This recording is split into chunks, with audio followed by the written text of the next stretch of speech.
9th day of the season, I took my new gravel bike out for a solo mission to access some deeper country.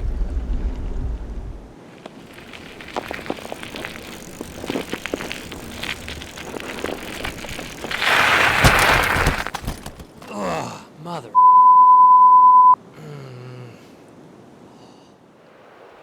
Ow. I hit an ice patch, went zinging right off the side of the road, right down the embankment, like 20 yards, almost into the river. First day on the new gravel bike. Yeah, that hurt. Oh, man, good start to the day. Ground's starting to get really steep, so instead of looking down and looking where I step, every step, put on these micro spikes, which provide some pretty insane traction and allow me to keep my head up and keep looking around for sheds. I mean, look at that traction on the bottom.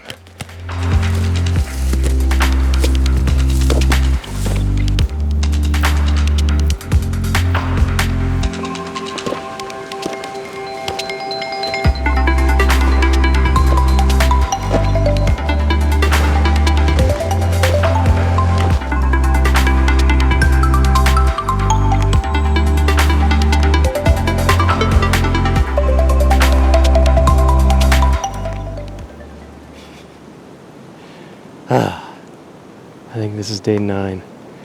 Finally, meatloaf. Found a brown. A lot of old boot tracks today, so kind of a relief to finally see one. Let's go get it. Meatloaf! Finally. Looking for the match and I found a white. I'll take it. Cool. Another white. This is the third antler in about 30 minutes. Crazy. Whew, that was a solid day. Starting to rack up the miles. Yesterday, I broke the ice and I finally found my first brown of the year.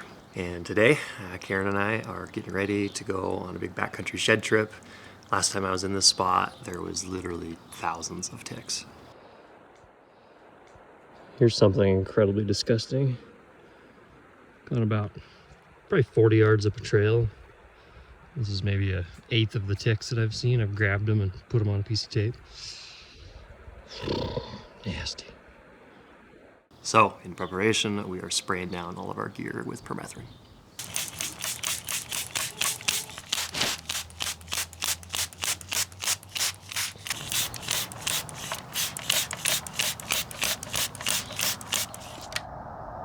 Once everything was dry, Karen and I headed out. But sometimes with spring weather, you have to pivot. Our backcountry spot was under a winter storm warning, so instead we headed to prairie country.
So Karen really wants to hunt a turkey this spring, and we've been trying to figure out spots to go, and I think we just found our spot.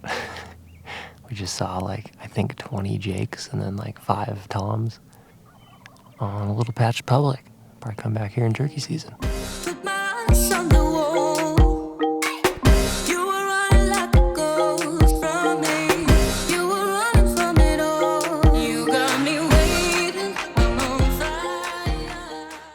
Snack time.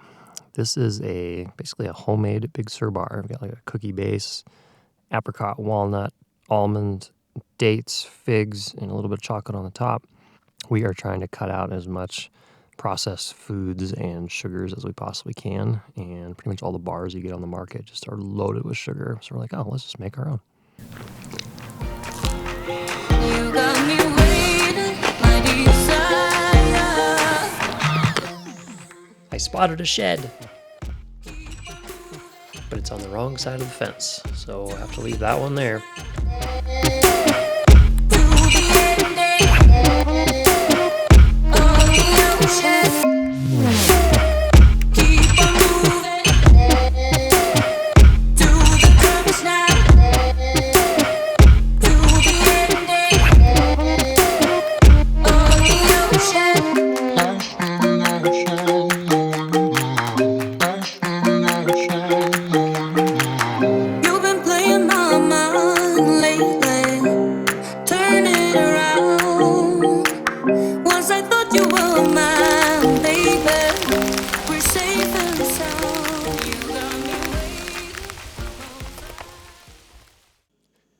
My friend Hawken once told me, Drake, there's more to life than shed hunting.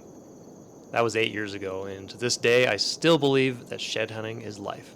#meatloaf. But in all seriousness, the pursuit of antlers takes you to some wild places, where you often push yourself physically and mentally beyond what you thought you were capable of. And shed or no shed, we always come back a little stronger and a little wiser to tackle everything that life throws at us. So, Hawken, you're wrong. Love you, but you're wrong.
Today we are shed hunting a spot that over the last 20 years has produced quite a few antlers, but it's a big thick timbered zone.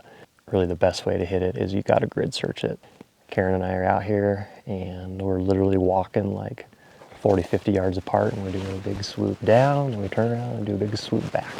Just down and back, down and back. Just to make sure we don't leave any stone unturned or shed unfound. We're using the OnX tracker feature to help us out. And what that does is it literally leaves a track of exactly where you walked throughout the day. Then at the end of the day, Karen and I will share our track with each other. And if you don't have service, OnX just came out with basically an airdrop feature. So you just press the share button, then you press share nearby, and you can literally airdrop it to them. It's super slick. And if you've never tried OnX, there is a link in the YouTube description below that will save you 20%.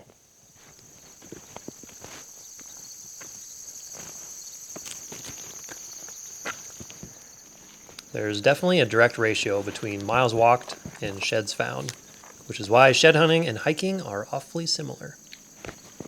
When I started shed hunting, I averaged 10 miles walked for every shed found. That ratio, it has improved over the years, as bulls are fairly habitual. So once you find a spot with sheds, odds are pretty good that every year that area will produce antlers. With the exception of this year. While there's general themes and patterns of where to find elk sheds, sometimes I feel like the more I shed hunt, the less I know. And the more I do it, the harder it is to find sheds.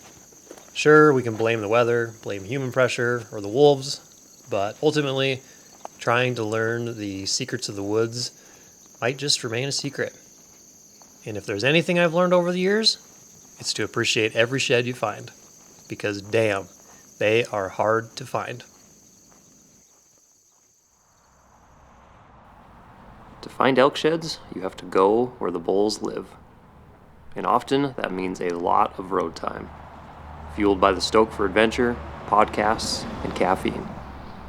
So far I've racked up about 2,000 miles on the truck. And at 14 miles per gallon, that's a lot of gas, and a lot of gas money, which reemphasizes that if you're lucky, you'll break even by selling your sheds. And so far this year, I've barely found enough sheds to even cover the gas. But let's be honest, I don't sell them anyways. Instead, I make piles in the house, the garage, our bedroom, and the running joke is that my family will pull an intervention at some point, and I will be in an episode of Hoarders. Problem is, I don't think they're joking.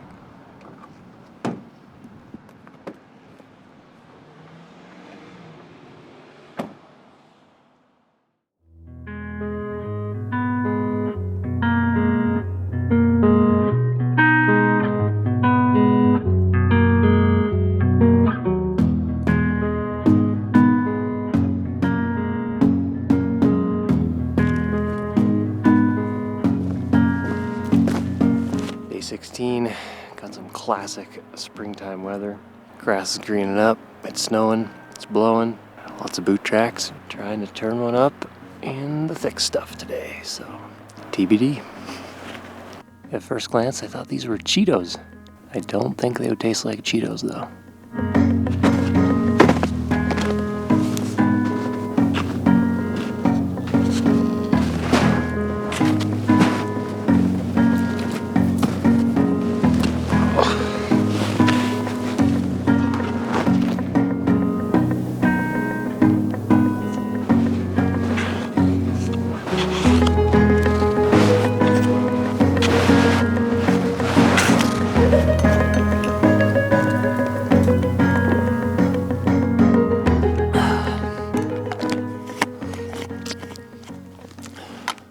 As part of my re-entry back into YouTube, we're going to be giving away some products on this channel. So for the first giveaway, it's going to be this Radiant hoodie.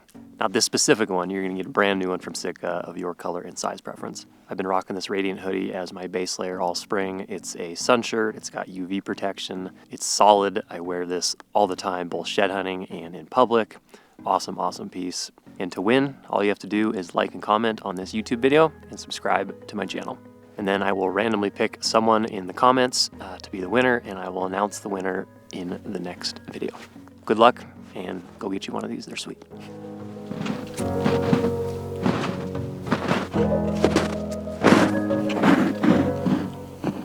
Been following what I thought was an old bull track in the timber, and then all of a sudden it went underneath this like really low log. I was like, huh, it didn't jump the log either. And one of the tracks was still kind of intact, and I looked in there and I was like, huh, that's a bear. There is so many bear scratch marks in a lot of these trees. Maybe a good spot to come back and look for an old yogi, depending on the flavor, of course.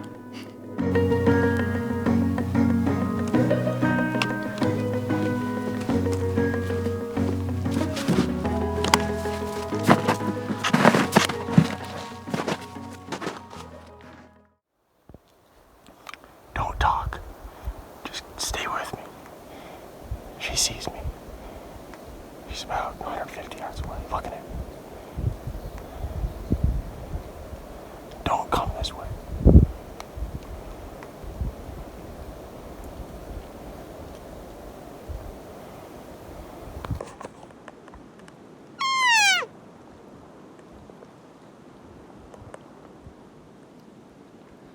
I just bumped a grizzly bear. And my buddy walked right into a sow and a cub. But we found 5 antlers.